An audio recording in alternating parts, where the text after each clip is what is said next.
All right. Okay, can we start now? Yeah, sure. Okay. Good morning.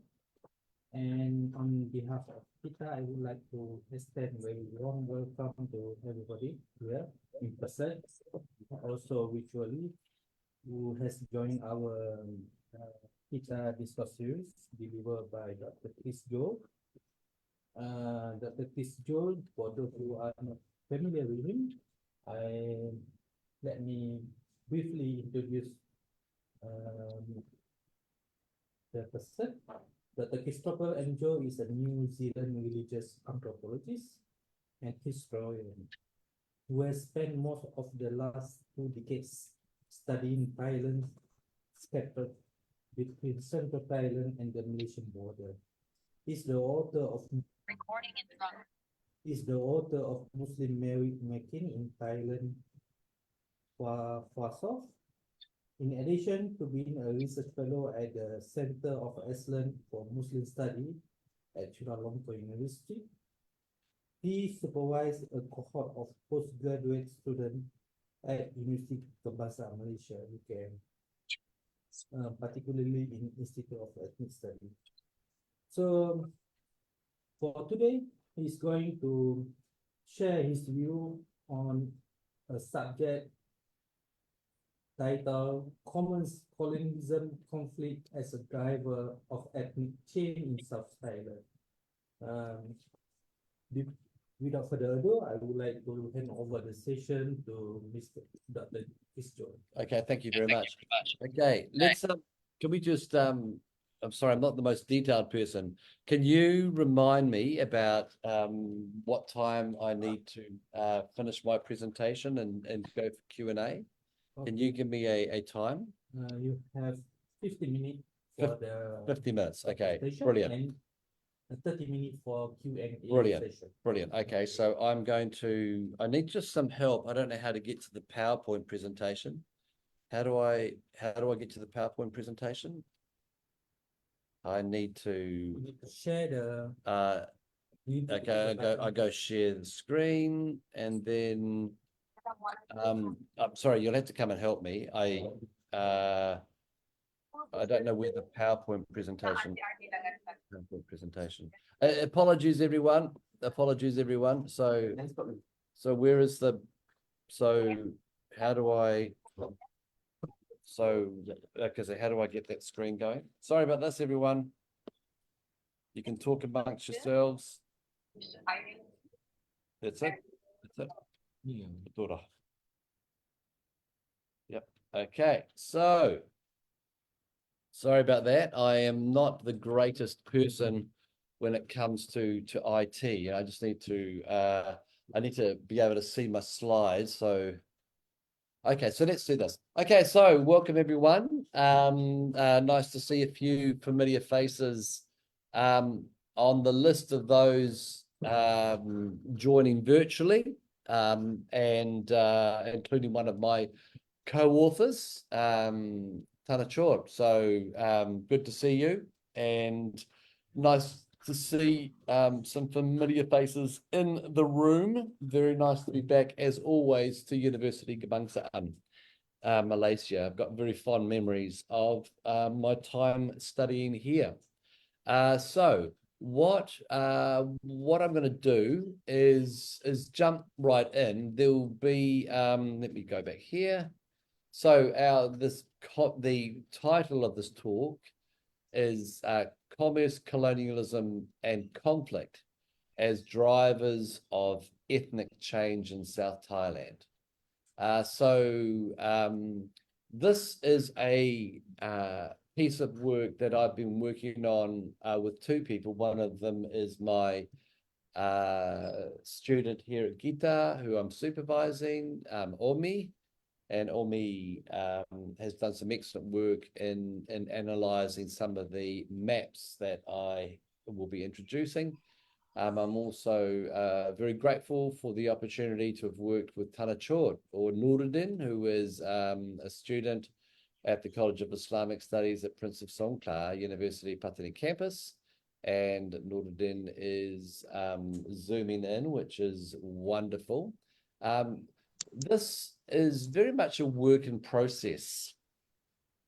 And this is a work in process that is that primarily seeks to my interests primarily are empirical.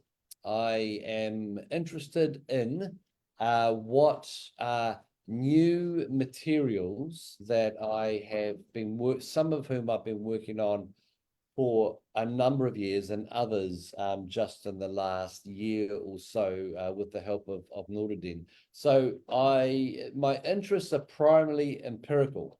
So as we know, sometimes we hear someone talk and they're not telling anything new. They're giving us a new analysis on an old story, old material. Maybe they wanted to debunk a theory, but this is my objective here. My objective is just to present some cartographic material. Cartographic is just a fancy way of talking about maps, and some census material that, to my knowledge, has not been. I haven't come across anyone having been aware of them before, having analysed them before, and it's always very exciting when you come across a new data set that you are able to present, and it's always a bit of a challenge, isn't it, when the sources mess with our stories. Some of us are deeply invested in our stories. We have individual stories, we have family stories, and we have national stories.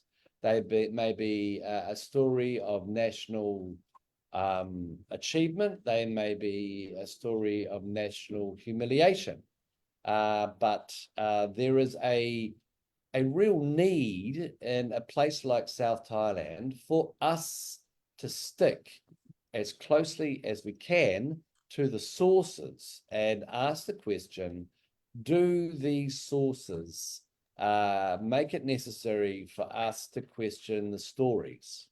So for many years, I was told that the last Siamese census that counted ethnic minorities that were subject to Bangkok, the last one was done in 1903.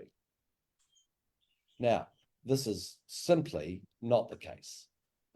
We've done a lot of digging, and I again just want to raise my coffee glass to Nuruddin. Thank you for working with me while I take another cup of coffee. And some other students at the Centre for the Southeast Asian Maritime State Studies in Princess Songkhla. So we're uncovering a lot of new sources, particularly demographic sources that tell us about the ethnic makeup of Siam, as it was called before the 1930s. So this is very exciting. This is very exciting. I know that enthusiasm is professionally inappropriate for an academic, so I'll try and curb it. I'll do my best. How do I go to the next slide? Oh my goodness. What do I do? I go there. Next. I'm doing that. Nothing's happening. Oh, here we go. Woohoo. Okay. So here's the outline. Sorry for being such a dinosaur. So here's the outline. So we're going to be talking a bit about sources.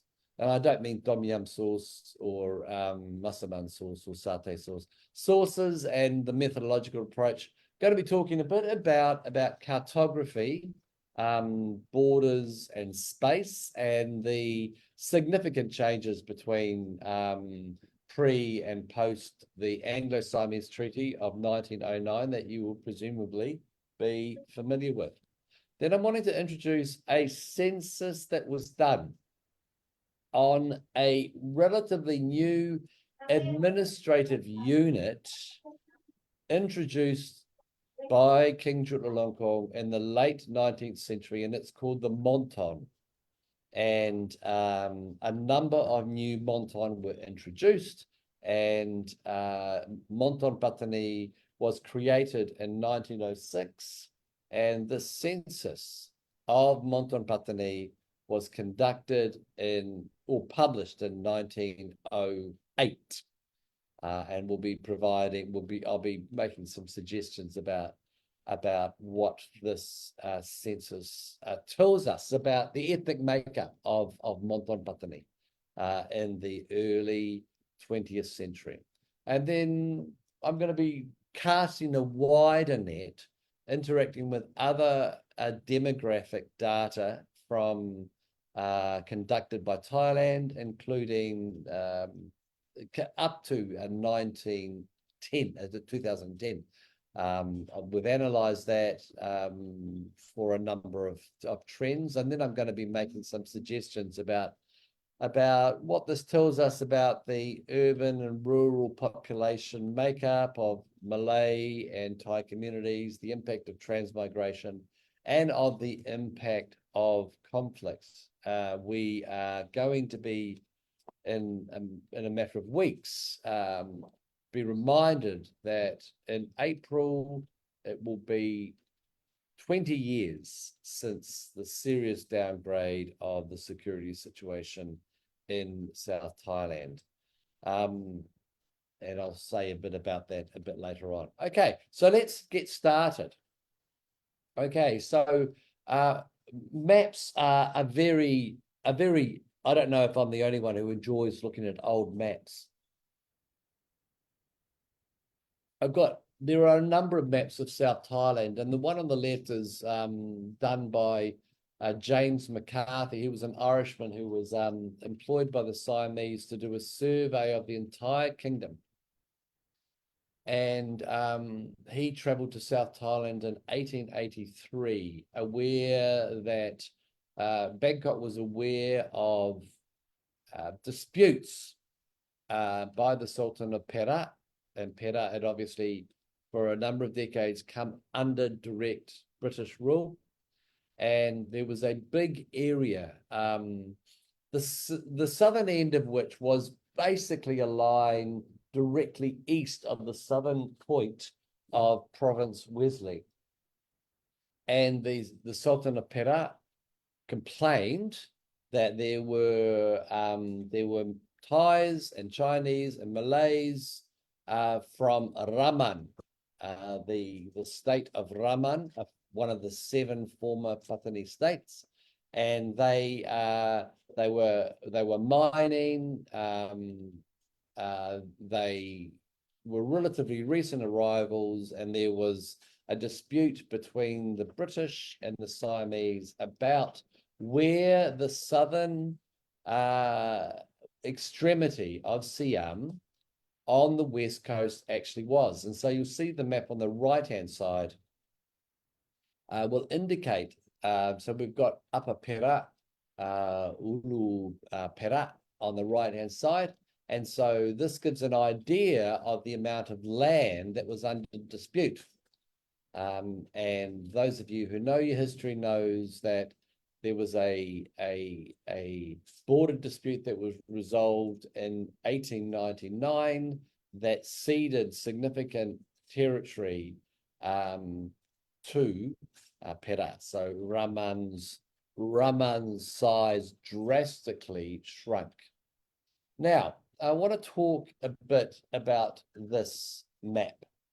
So this map is dated 1907, and it was another map done by British cartographers, and it was commissioned by Bangkok, completed by British cartographers with Siamese, because James McCarthy travelled with a team of Siamese co-workers, and they were trained up and they did this work as well. So there's a number of things about this map that I'll point out when we go to the next slide soon, but I just want us to bear a couple of things in mind. On the right-hand side, we'll see I've produced an overlay of the map with this is bit of a bad screen, but you'll see on the right-hand side, the top right-hand side, this map from 1907 being overlaid onto Google Maps, and you can see, well, you can't see actually, but you can see where the present boundaries of Kedah and Perak and Kelantan, for that matter, are on this map. That gives us a bit of an idea of the change of borders. There's another map that I can show that will give a bit more detail about this. So what Olii has done, Olii is a very, very multi-gifted guy, and he has transcribed the content of the map on the left-hand side. Sadly, the most densely populated portions of the province of Patani, which is actually Monton Patani, are so the Malay names are very, very difficult. So it's got details about the roads, about the rivers, about the mountains, and it's got the names of the different kampung. Now, sadly, very interestingly, but sadly, all of the transcription of Malay place names is absolutely chaotic, which is an indication this is a common theme. When you've got a linguistic minority and it's been ruled by people in Bangkok, it's unusual that you have local officials really able to speak, read, and write the local language in ways that prevent some embarrassing typos being made. So the place we're analyzing, we're transcribing all of the place names on this map on the left-hand side, which we will add to the map on the right-hand side. And it is an absolute shambles. And you know, when you don't take care with the names of the places that you are wanting to have more control over, you're not doing yourself a favor. And so this is one of the many reasons why this map is interesting and important that we analyze. The other is this. I'm going to go to the next slide, and you will see that there are changes in the names. So we've got a Monton, that's Monton Patani. We've got a district which is called a Muang, and we've got what would you call a Muang? It's a there's a hierarchy of administrative units, and the names differ between those in the map from 2017 and the census from 2008. So the names differ, and obviously, if we are going to choose between the names of Ampur and Muang in a Thai source from 2008, I'm going to follow that more than following information in a British map from 2007 for reasons that I assume are obvious. So that was the political geography of the former the states, the Patani states that constituted the former Malay Kerajaan Patani before it was broken up by the Siamese after 5 decades of military conquests between 1786 and about 1834. So this is where we're up to in 1908. Okay, so again, just going back to this map. So the map from 1907 formed the basis of another map that was published in 1909, and it was called The New Boundary Between Great Britain and Siam, as laid down in the Boundary Protocol Annex to the Treaty of March 10, 1909. And you'll see I've colored in the brown areas where the former borders were. And so again, more changes. Similar data is reproduced in the map on the top right-hand side. And for those of you who are from Kelantan or from Perak or from Kedah, you'll probably know all this already, and so you can just go back onto your smartphone and check out your latest Instagram posts. But there's been some significant transfer of territory, and in some of those territories there were some sites of commercial activity, particularly mining in the Tomoh area in southern Ranget, particularly gold mining, but in Raman, as in Ulu Hulu Perak, tin mining was the big thing. And we're going to be talking about that soon. But we're just doing a bit of a baseline study of the changes in the borders and the transfer of territory, some of which included populations that, particularly Chinese populations, and in Perak, particularly Indian Muslim Chulia populations. The latter were involved in cattle trading. If you sold your cattle, walked your cattle south over the mountains into Province Wesley, you're going to get a better price than if you were to send your cattle to Singapore on the East Coast. So we've just dealt with space. Okay, so space has been dealt with. Okay, so don't worry, I'm not going to read every column and every row and read it in the original Thai and then translate it. But this is I'm really pleased to have discovered this source. Although I'm trained as an anthropologist, there are lots of similarities between doing ethnographic work. There's lots of difference between, we've got some noise coming in. So there's lots of similarities between doing ethnographic work and historical work. And one of the most important is that your work is only as good as your sources. But you've got to have a bit of a, when you're doing ethnographic work and you're interviewing people, you've got to have real discernment. Does this person actually know what they're talking about? And you only know whether this person knows what they're talking about after you've talked with another person, and we've got to 10, and then we've got to 20, and we've got to 30.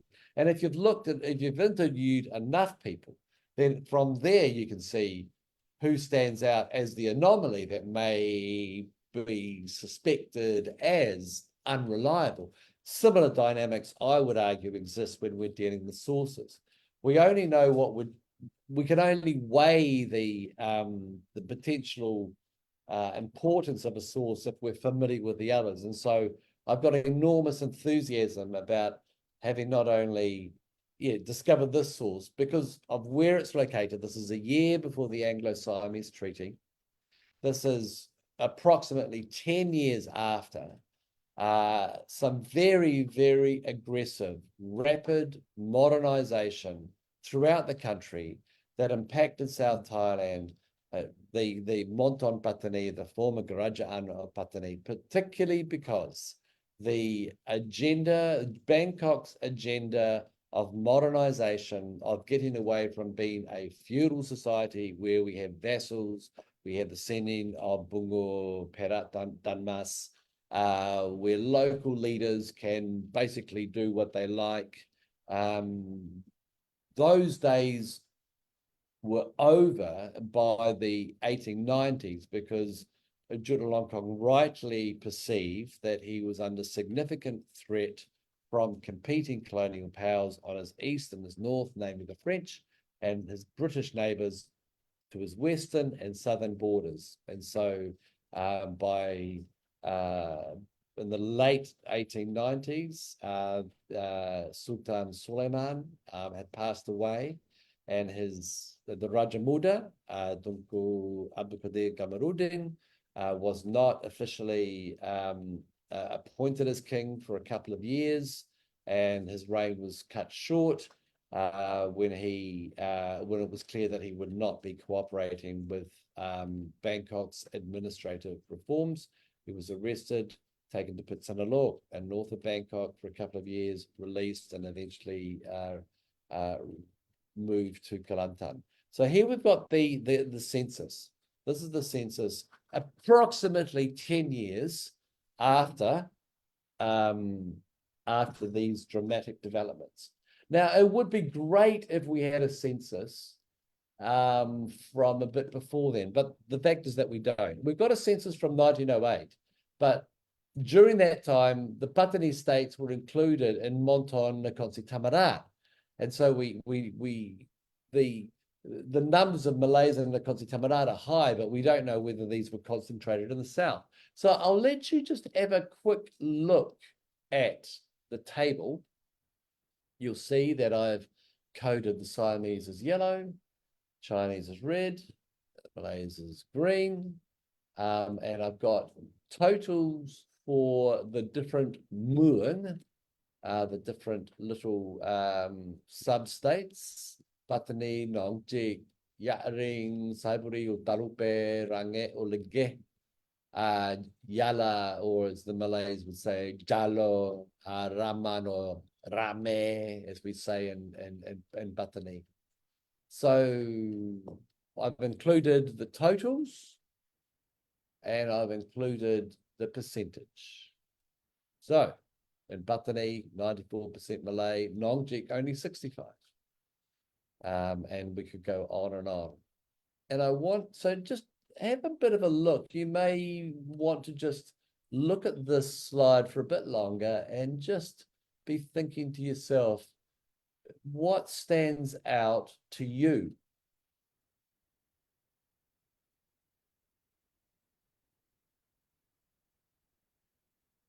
Yeah, for those of you who are relatively new researchers, I apologize that you actually have to think sometimes.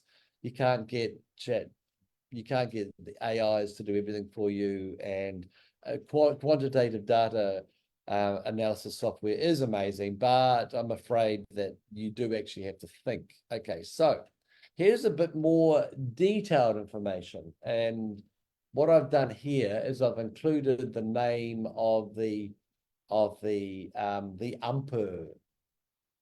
So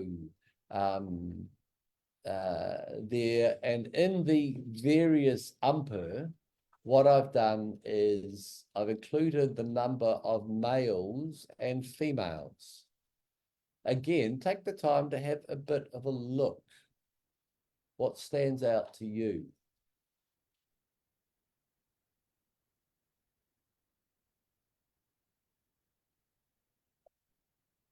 Okay, so this is what stands out to me. So just three. There's lots of So listen, I'm not a demographer. I'm not a trained historian, but this is how someone trained as an anthropologist would go about this. What I see is this: there's at least three observations.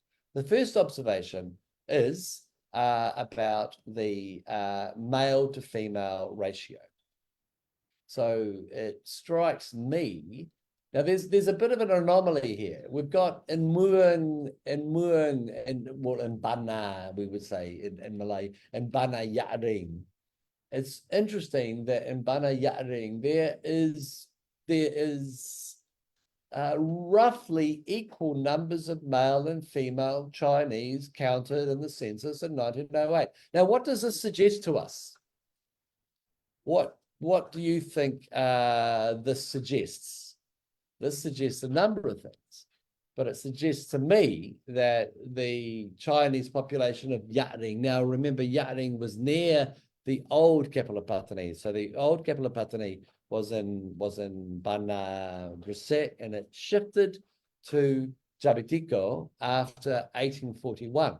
So the civil war in Kelantan had got to a point where the warring parties in Kelantan, they appealed to Bangkok because at that time Kelantan was under the vassalage of Siam, and Chulalongkorn, no, it wasn't Chulalongkorn, it was King Mongkut. He appointed one of the warring parties in the civil war in Kelantan to be the Raja of Patani. Patani the small state of Patani next to Yaring. Because the Raja had just died, there was no king in Patani, and so he appointed him, and he was the person who started the Jabitiko dynasty in the history of the Kerajaan Patani. So, but Yaring, there's actually a relatively interesting close number of male and female Chinese there, which suggests that it was a long-standing population, but this is in comparison to other parts where there are almost none. You can see all of the Ampur where there are no female Chinese. This suggests that all of these Chinese populations were migrant male workers. So that's the first observation. The second observation is that there are some parts of present-day South Thailand, Southern Siam, in 1908 were actually Chinese outnumbered Siamese. And where were these?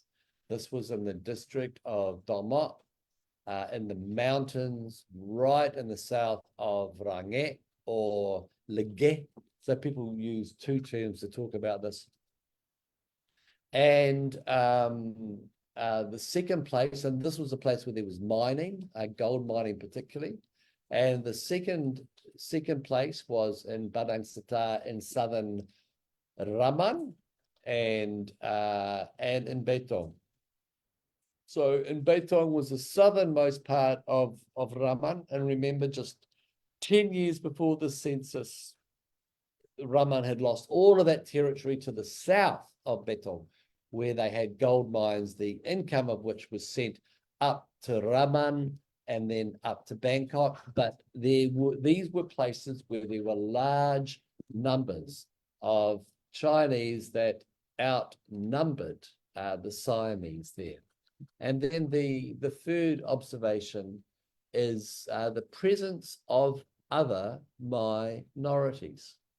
I think I mentioned, I didn't mention this actually, but actually you'll see if you compare the Chinese numbers in Patani and Chinese numbers in Dalupe or Saibari, you'll see that there were actually more Chinese in Saibari than there were in Patani, which is another observation. So I need to redo this slide and have 4 observations. Anyway, and then we've got other minorities. And again, wanting to point out where these were located. They were in Betong. Betong, why? Because Betong is a very, very relatively isolated, relatively high and cool, lush, fertile place, very well suited to cattle, lots of cattle being grazed there and sold through Indian Muslim cattle traders, the Julia. Yeah. I mean, people talk about Julia a number of ways. Some people say Oge Galing, but I understand in Malaysia that is a contested ethnonym, with some people preferring not to use it. And also in Patani, we've got in 1908, there were 44 other foreigners. And I'm assuming that these were predominantly Arab and Pakistanis. My neighbor in Patani for 10 years was the Doime Masjid Pakistan. So those are my observations about the census. Let's move on. Okay, so this is just a map of Patani. This is where, I'm assuming you know where Patani is. You go around the Cape, which I stayed at just last week. You go up the river about 4 kilometers. There is the Kampung Jino, the old Dala, the old Gada, where most of the Chinese temples are, the Chinese-owned businesses are, architecturally similar to Stroke Settlement's Chinese houses. And then up the river is the Malay Quarter, and it's built around the old Istana, or the Gotor, as we would say in Jabitiko, where the last king of Patani Tengku Abdul Kamarudin lived until 1902. So this is the community that I actually lived in for 10 years. So I always enjoy including that in a slide. Okay, we've talked about that slide, so we don't need to do that again. But again, there were some significant changes in the borders. Now, actually, this is a map of the Damot mines. So on the left-hand side there, you'll see the coastline. I don't think that oh yes, I can move this. So here is the coastline there. This map was drawn by an Italian working for the British, Bozzolo. I can't remember his first name, and he wrote a journal in 1888. There were a number of people working for the British that traveled up rivers and over mountains, up and down rivers on rafts, up mountains on elephants, surveying this.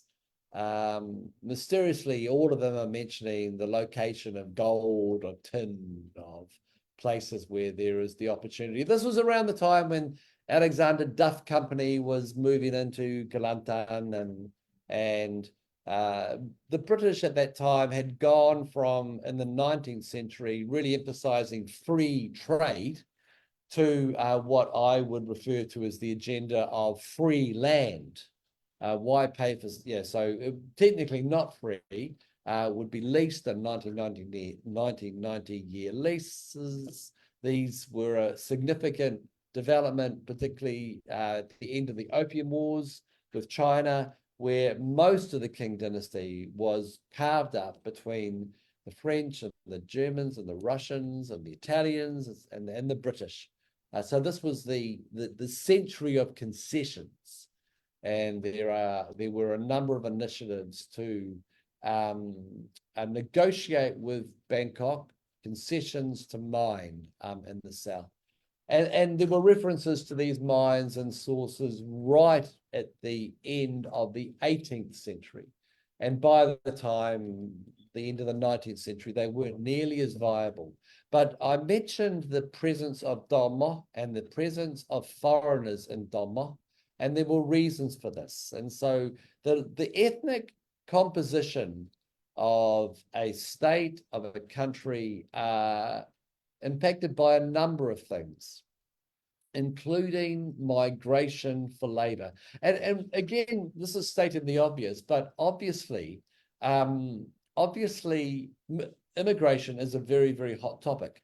I don't know whether it's a hot topic in Malaysia as it is in New Zealand.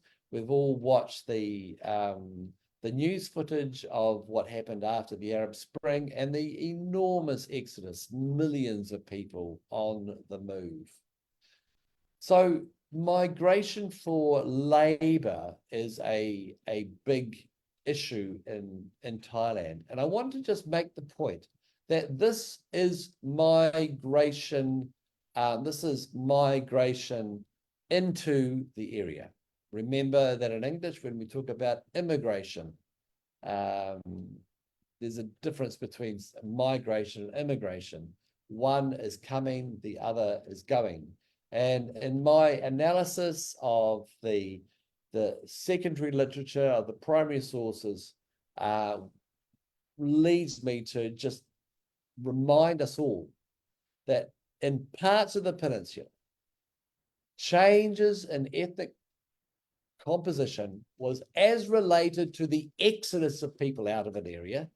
And so if you're from Kelantan, you know about the Angin Besar and the times when there was this plague where they had a cattle plague, all the cattle died, tornadoes came through, decimated Dusunyo, enormous exodus of people. And actually the Raja of Kelantan, I think, fined people. I think he put the death sentence on people, warning people, it is a capital offense for you to lose the state, for you to leave the state. So you have accounts of people, traveling all around the back blocks of all the mountains and the jungles on the border of Siam and present-day Thailand and present-day Malaysia. And they kind of say, we've got these Patani Malay communities. They build these houses in different ways. They're speaking completely different dialects. And they're all refugee communities. They've all gapped it when the Siamese came. So this is a very common theme that anyone familiar with the primary sources of first-hand travel logs kept by Chinese and particularly Europeans in the 19th century about all the different communities that they come across. And so this is a very, very important thing.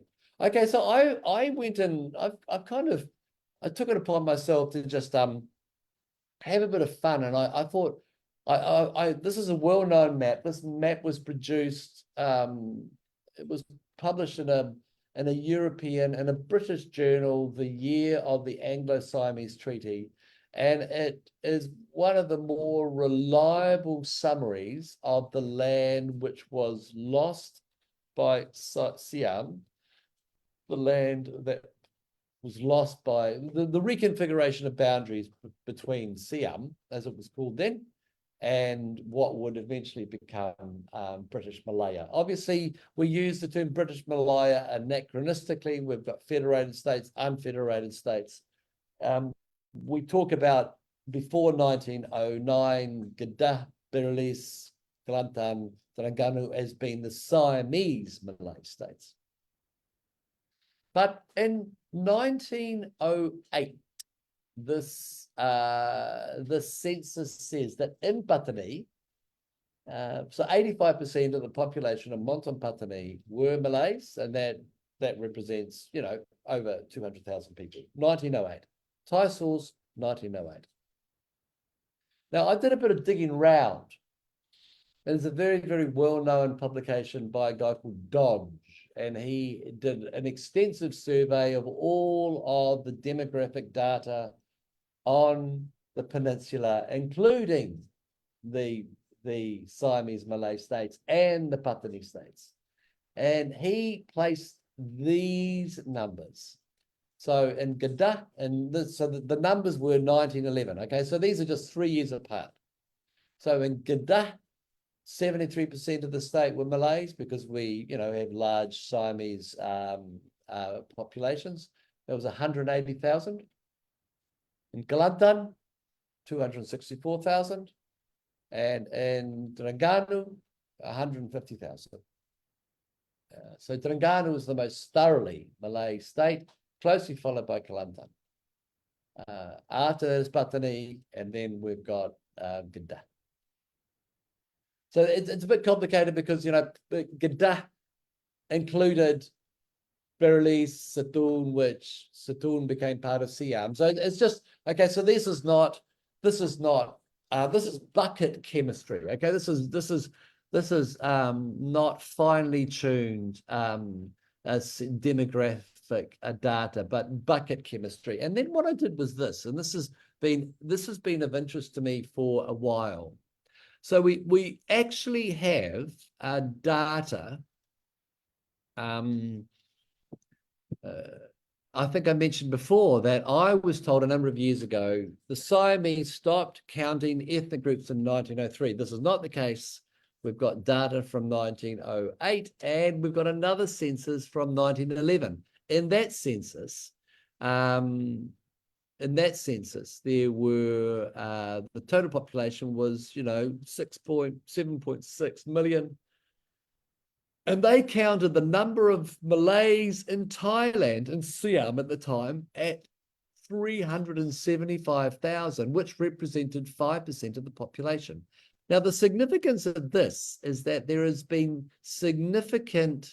a lot of people talk about how the official numbers of the total of Muslims in Thailand have been systematically underrepresented for decades.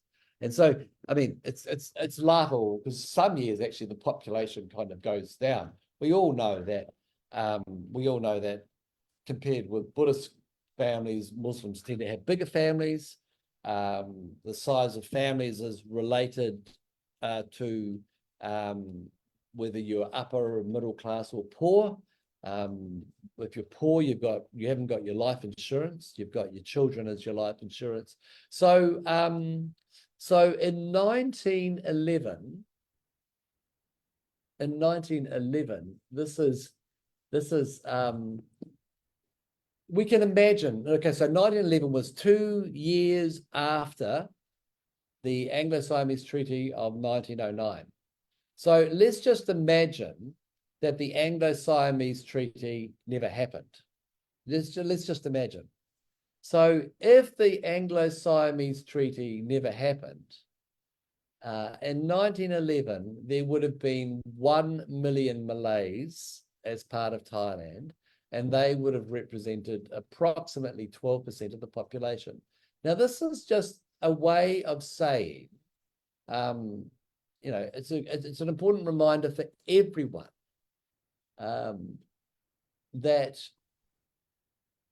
Thailand has, for centuries, had a significant Malay minority. They are a minority, but they're a minority that is geographically concentrated to the south. So I've enjoyed reconstructing some of these numbers and making some of these suggestions as part of analysing my data.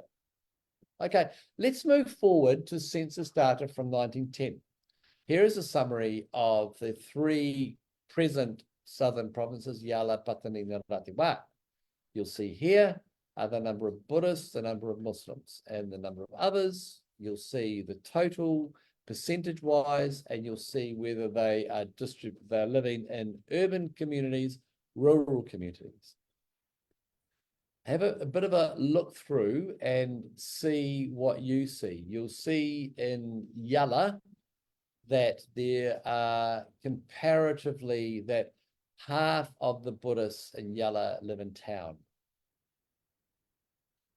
And we see some interesting differences between the provinces. So obviously, all of these provinces are overwhelmingly Muslim, and that in Patani, 86% of Muslims in Patani live in rural communities. Similar numbers in Patani, 86%, and slightly more in Narathiwat. So Malays in these 3 southern provinces are overwhelmingly living in rural communities. This is a study of the geography of conflict and the difference between correlations between Buddhist faith, Muslim faith, Thai language, and Malay language. So on the right-hand side, the colored map shows the bottom right-hand corner is a map that isolates the most violent districts in the south. Now, unfortunately, the screen that I'm seeing, it may be that if you're, I mean, I'll upload this PowerPoint and so you can have a look at it a bit more clearly. But the 4 maps to the left mightn't be particularly easy for you to see. But you'll see that Thai-speaking Buddhist communities are distributed in particular ways. On the top left-hand side, you've got a lot around the border of Songkhla, and we've got a number in the border of Kelantan, and we'll be talking about reasons for that, as well as in the south near Betong on the border of both Perak and Kedah. Now, this is important information for a number of reasons. So what I've also done is I've got significant linguistic interests. The work that I did for my PhD was as much religious anthropology as linguistic anthropology. And so social linguists have done a survey of all of Thailand, and in the 3 southern provinces, they came up with a number of observations. So Yala has got significant Chinese speakers right in the south, Betong.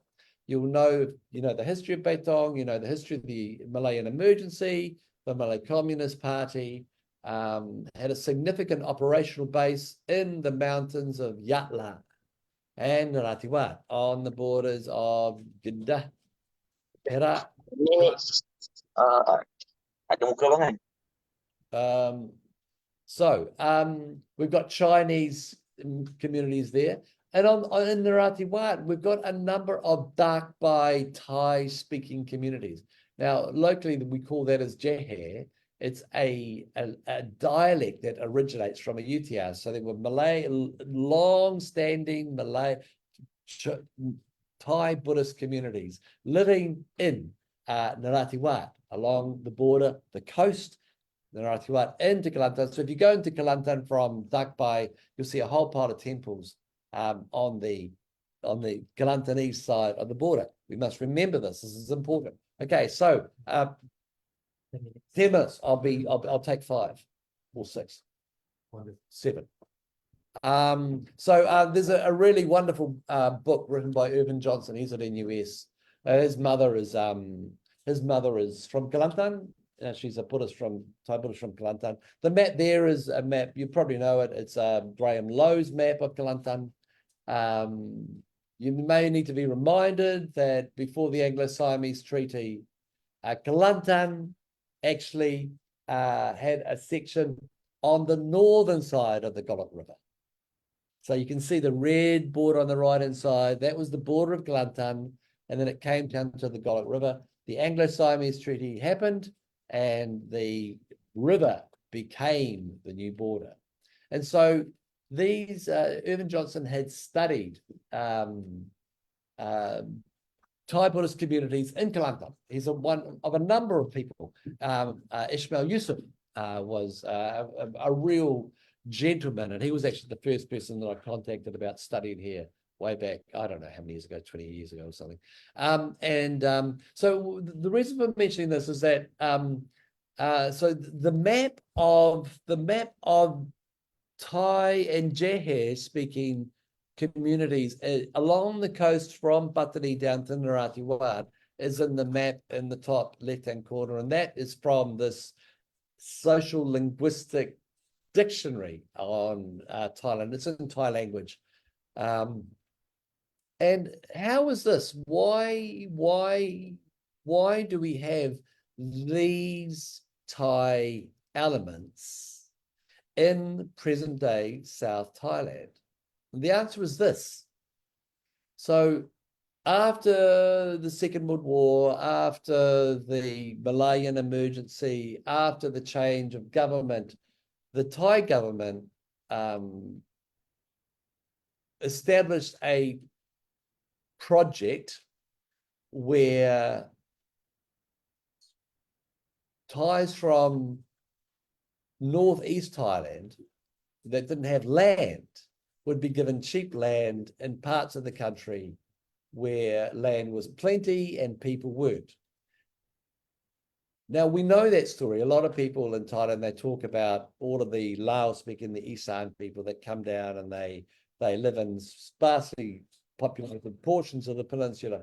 They're given land for cheap, they grow, that's their new place. And so we have these little linguistic enclaves who speak particular dialects. But we've got this what happened in the South is that the government also the Thai government went to Thai communities in Kelantan and said, hey guys, would you like some cheap land? And they offered them Thai citizenship, meaning they had dual Thai and Malaysian citizenship.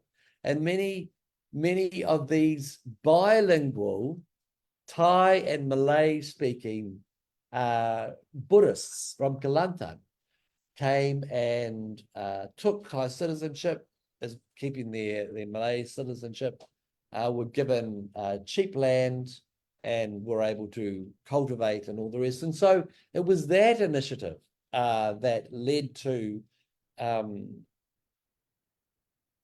the spread and growth of Thai-speaking communities in the South. But this is a point that I really want to emphasize.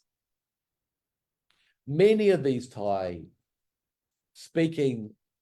communities were bilingual.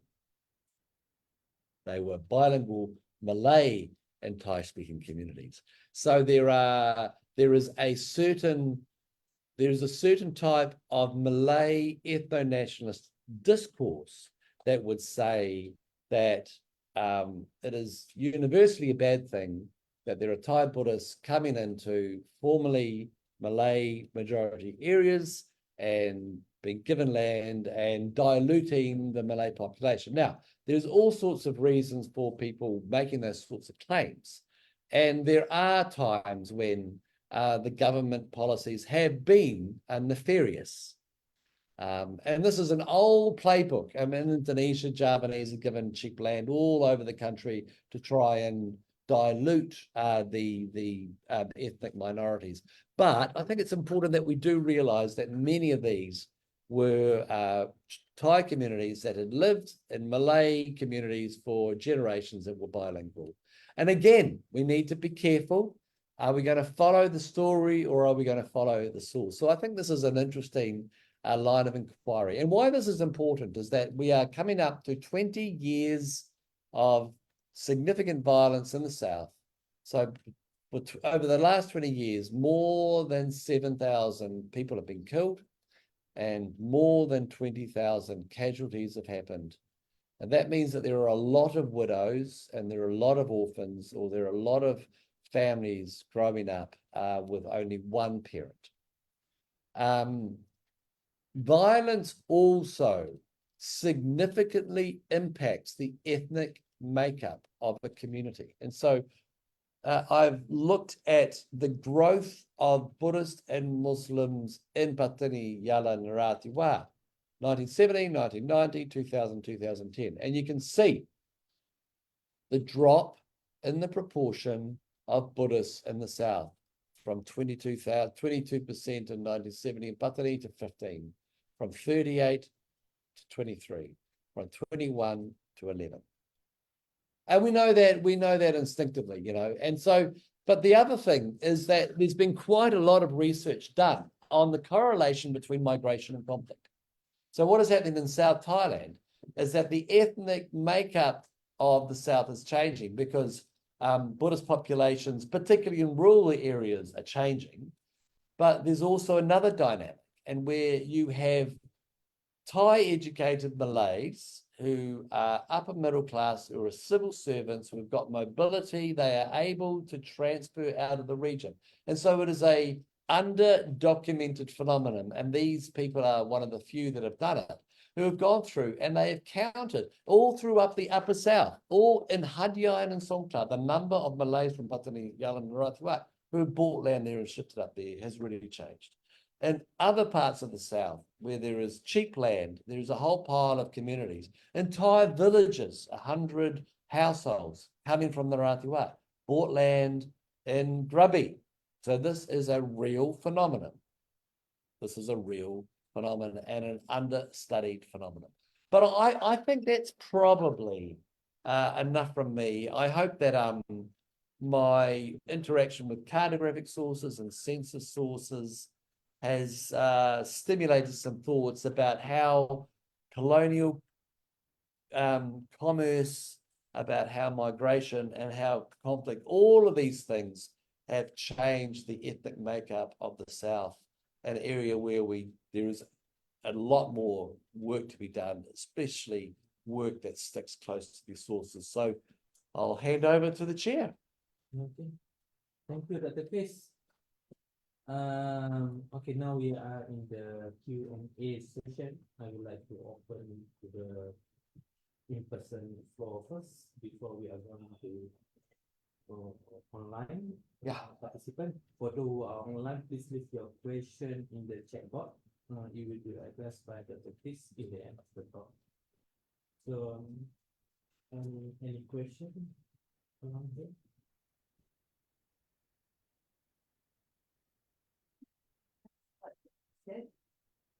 You're talking about there is lessening of movement of bilingual speakers in Kelantan, and it moved over the land in southern. Yeah, so from the 1970s, there was the promotion in Kelantan amongst both Muslims and Buddhists, but people who have analysed their development saying that there was a particular interest in getting Thai Buddhists from Kelantan, offering them land, cheap land in these that they were called Nikon projects, so a kind of a settler villages, similar to the Kampung Baru and around the Malaysia, around the emergency, giving them land, providing infrastructure, offering them Thai citizenship. So there was a promotion of this project in Kelantan, but it was also promoted in the northeast amongst Thais, poor Thais that didn't have their own land. So I'm not sure whether that was the nub of your question. Have I answered your question? Is it declining? Okay, so that's not really that wasn't really my I'm just looking at this slide here. I wanted to point out that by the 1970s, we can see in this slide here the percentage of Buddhists in these Muslim majority provinces, and the way that over the last, particularly if we compare 1990 to 2010, we've seen what strikes to me as a pretty significant decline in the percentage of Buddhists living in these three southern provinces, and this is related to the violence that has been going on since 2000, April 2000. So I hope that I've answered your question. Yeah, good. Anyone else? Can you check with the chat box? Well, if I could ask you to check. Sorry, I don't know what to do there.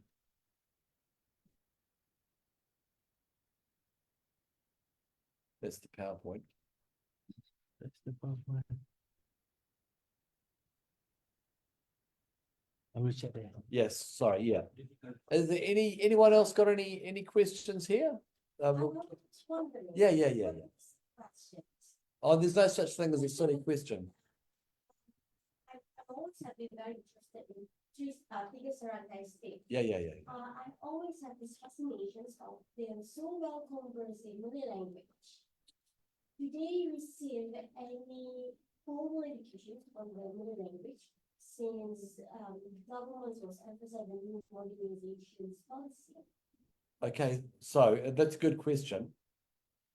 So the lands, so education in South Thailand is quite complicated, and this has been changing, changing since the 1960s. So traditionally, relatively small numbers of Malays would study the Thai curriculum. Because of that, most studied at Bonot. Now, Bonot in the 1960s, where you study Kitab Kuning,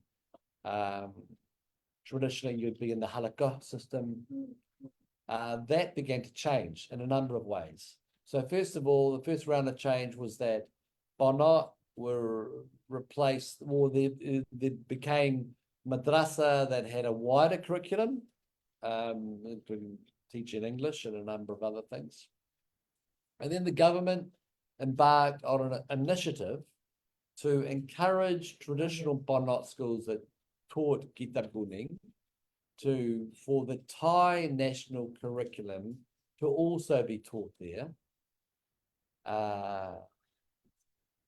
And relatively small numbers of Malays would go and study at government schools.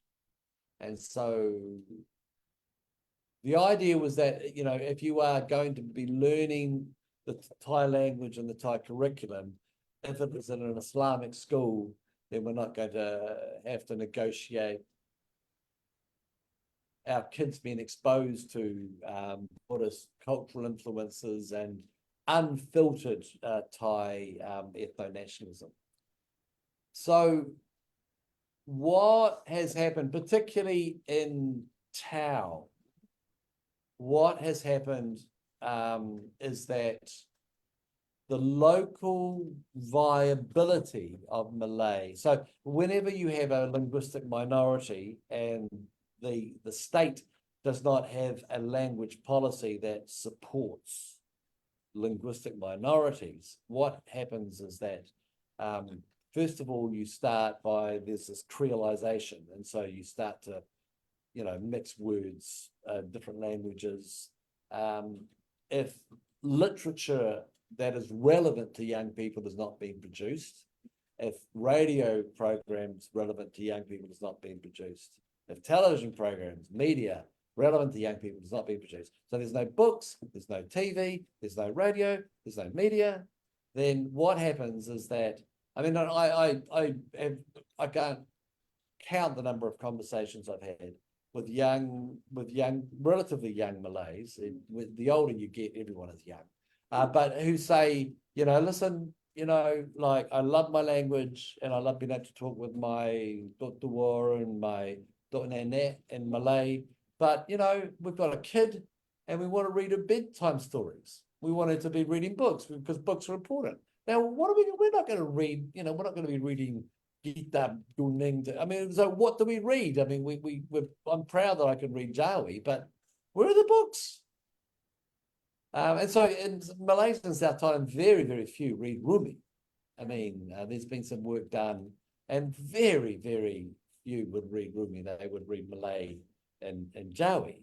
So when you have a linguistic minority like this, the first thing that happens, it happens in town first. Happens in town. So you'll have creolization. If you're not reading, if you're not, I mean, when we were young, we learnt new words from what we heard our parents talk about, and we watched TV. Oh, what does that word mean? And sometimes our parents would say, you shouldn't be learning that word. So when our lexicon goes down, then the process of creolization starts. Creolization starts in terms of its lexicon. I don't know the local Malay word for this thing because it's a new thing, okay? You know, and so what do we call it? You know, so in Batani, we call this a torasa. Torasa. We don't talk about a dalipon, you know, and we have a briceny, we don't have a posta. There's a whole pile of, so the Thai lexicon impacts us, even the Thai grammar, you know, so I only speak local Malay, so we would just say, you know, makeda. We don't say sudah, makam, you know, so in Thai we would say gilau, makeda. So we use Thai syntax. And and this is an important issue because most people overemphasize the importance of religious differences in subnational conflicts. This is not the case. The data does not support this. If I can communicate with this guy, despite the fact that we come from different religious communities, a whole pile of conflict drivers do not exist. But when I can't talk to this person and he doesn't meet me where I go on Sunday, and he doesn't meet me where he goes on Friday, he doesn't meet me at his school because he goes to another school, and he speaks another language and I don't. And we, you know, so food is you know, we could talk about the importance of food, but we're not doing that. But when I don't study with someone, I don't eat with someone, I can't understand someone, and I don't worship in the same place as that someone, a whole pile of conference drivers exist. But when language, we have a common language. Yeah, so I think that Malay language loyalty, angst about Malay language loss, continue to be understudied phenomenon that needs more attention. And I'm in the process of desperately trying to finish off some publications about that, you know. I wanted to do this during my PhD back then, but it was suggested to change because they were worried that I might not have the source. And at that time, they were worried about whether it was safe for me to conduct You'll be fine. Like you just go, you hang out with the right people, you get advice from the right people.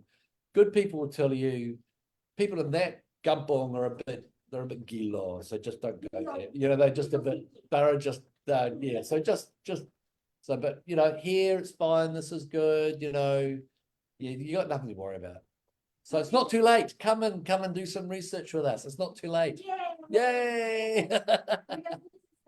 My second thing that I'm curious about, when they have this loyalty and all, but it's personal, is it then would it be affecting their enrollment in the university or any official? Yeah, I mean, so I mean, these are very interesting questions that you're asking, and it's always a pleasure to talk with someone who's so engaging. Okay, so there's a number of issues. So just this last week, I started preparing a database of all of the different types of schools registered in South Thailand, all the different 3 provinces, government schools, Bonot schools, which have halakha. The Bonot schools include, you know, scholar hafiz. Then a private school just teaching the national curriculum, as well as private Islamic schools, madrasa, that teach both the Thai curriculum as well as Islamic studies, including using Kitab Kuning. Now, no one has compiled all that information yet, but we've got information about the proportions of male and female students at all of these different schools. And it will not be a surprise to you to know that in Bonot schools, male students outnumber females at least 3 to 1, at least. My mom was one of Yeah. them. Yeah. So is your family from Not that. Galate? Okay. We are very close to that. Very good. Yeah. So language use in South Thailand is related to whether we live in a rural community or an urban centre, whether we're male and female, and whether we're poor. Yeah. So there's lots of room for more study to be done. Yeah. Any following question? Thank you so much. Oh, you're welcome. Let's chat afterwards. Yeah. Okay, so what do I do? Second base. Postdoc. No. I could do with some work. I mean, we've got lots of work to do, and if you want to be involved in something, but yeah, honestly, there's so much. We've got so much data. We need a hand. It's yeah. Okay. So yeah, I'll hand it back to the chair. I'll let you scroll down and decide which question I answer. Sorry. I'm not good in computer actually. Perhaps you stop sharing will be better and bigger screen. Okay. I'll start sharing.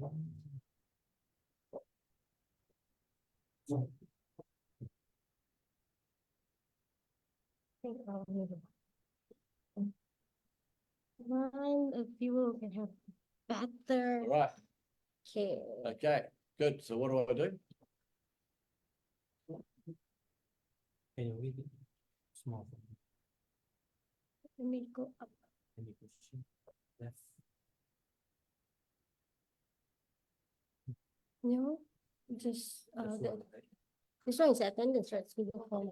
Do we need to just get rid of that so we can read it? Well, Okay. Christopher, Yeah. Okay. I'm sorry, I could not follow everything today, but I managed to listen from a distance. Yeah, I have one question. I put up in chat. You know, it's been interesting to observe what happened in southern Thailand. You know, in the past 2 years. I don't know if you can help us to understand what is going on now in Thailand, because there have been less cases of report on the violent activities or what so-called terrorist activities among the people, you know, among the people in that region.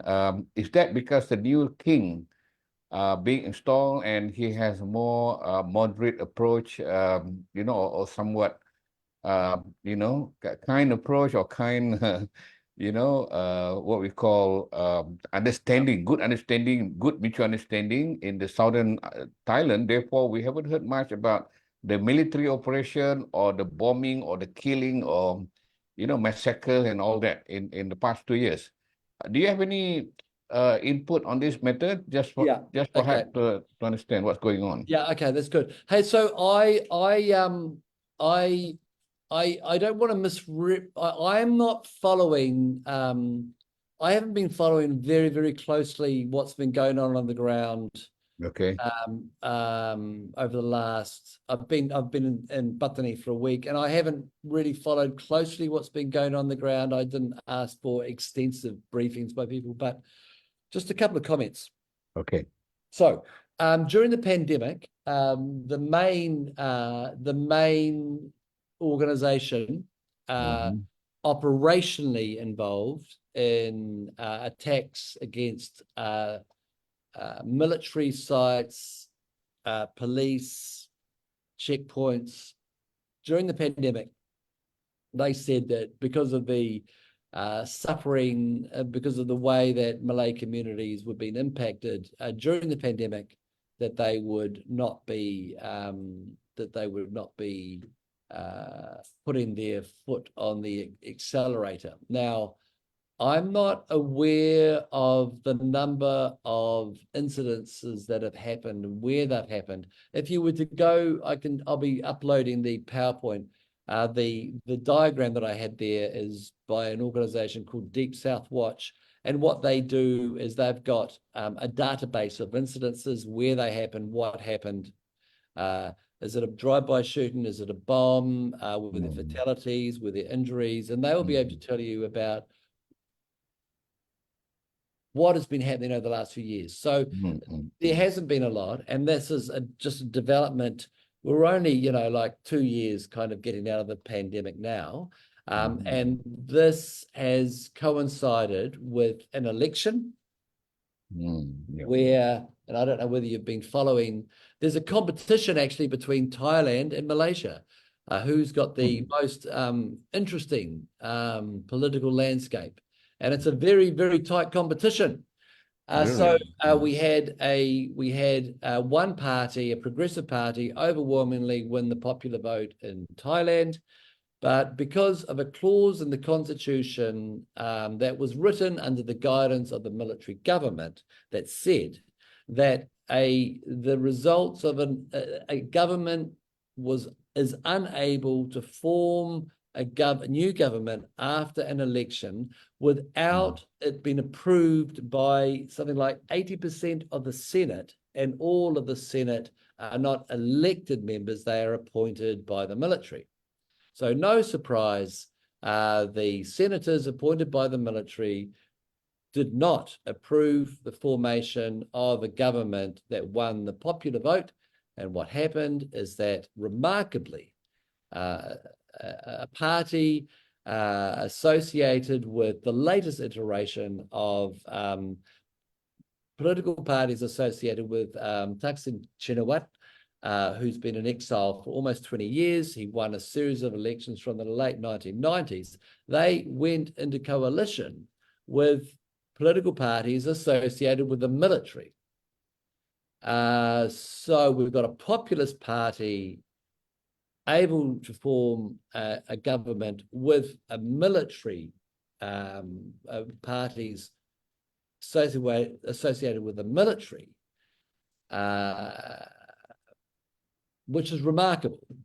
Now, the constitutional clause that meant that this progressive party couldn't form a government, this clause runs out in May. So I'm predicting at the end of this year or sometime next year, there will be another government. So negotiating peace is tricky for all sorts of reasons. And there's lots of conspiracy theories, and I completely reject conspiracy theories. I prefer the cock-up theory, okay? The foul-up theory, the muck-up theory, because I know how flawed I am.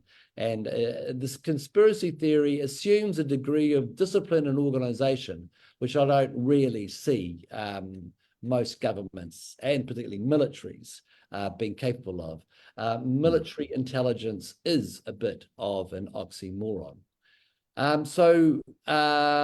It's possible that the BRN, not only during the pandemic, decided they are going to scale things back because of how Malay communities have been impacted, because they need the support of Malay communities. Okay, so they get financial support. There are donations given, there are donations requested. I know people who are encouraged to be more generous with their donations. It's possible that in addition to that, they've kind of, the number of incidents have been impacted by the upcoming election and them wanting to be on the best possible terms with the new government that they will inevitably have to negotiate with. But I hear from people, and they've basically said there's some announcement that there will be talks about talks, but they've been talking about that for years, and I have no idea. Yeah, but go to Deep South Watch, Abe. Yeah, go to Deep South Watch, and that will give you all of the information. Yeah. Any other questions? Thank you. No problem. Yeah.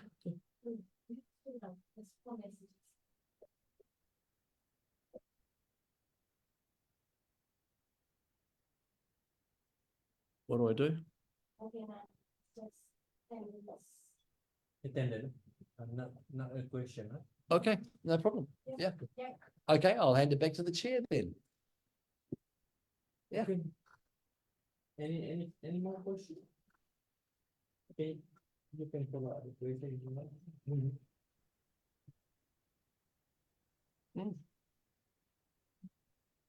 Actually, we have 8 minutes more. But okay, that's case. Thank you very much. We are in the end of the session, and we actually have a tea break.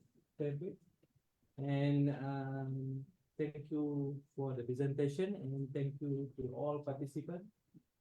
And good day. Yeah, thanks so much. Okay. Very good. So how do I Chris, close? Chris, Yo. I wonder whether you were there during the heavy flood the last 2-3 months. I was I've been in New Zealand. I was back in New Zealand. I was back Okay. in South Thailand for a week. I was in Bethany. It's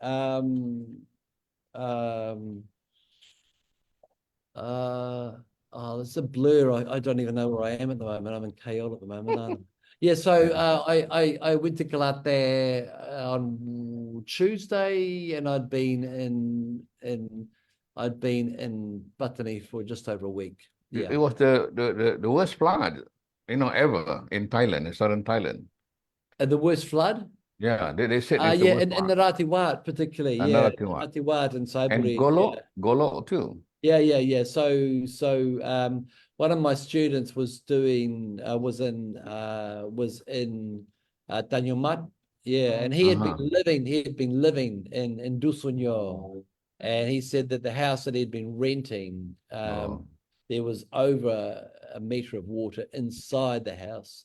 Really? So he was very glad that he had shifted out, because rescuing all of his computer equipment and everything would have, if you've got 2 stories, it would have been fine. But if you're biaso, it's just, Biasa. yeah. So Bad. very bad. Particularly in Narathiwat. Yeah. So Patani River, I don't think it flooded, but Talupe, Golok, yeah, very bad this year. Yeah. I remember the days when it used to flood in our community. So it ended up by being a bit of a street party for about a week, because all the kids would go swimming, and then people would turn up with carts selling food, and so no one could do any work, and it was a lot of fun. Yeah, I have fond memories of yeah, very good. Okay, well, let's go and have something to eat, yeah?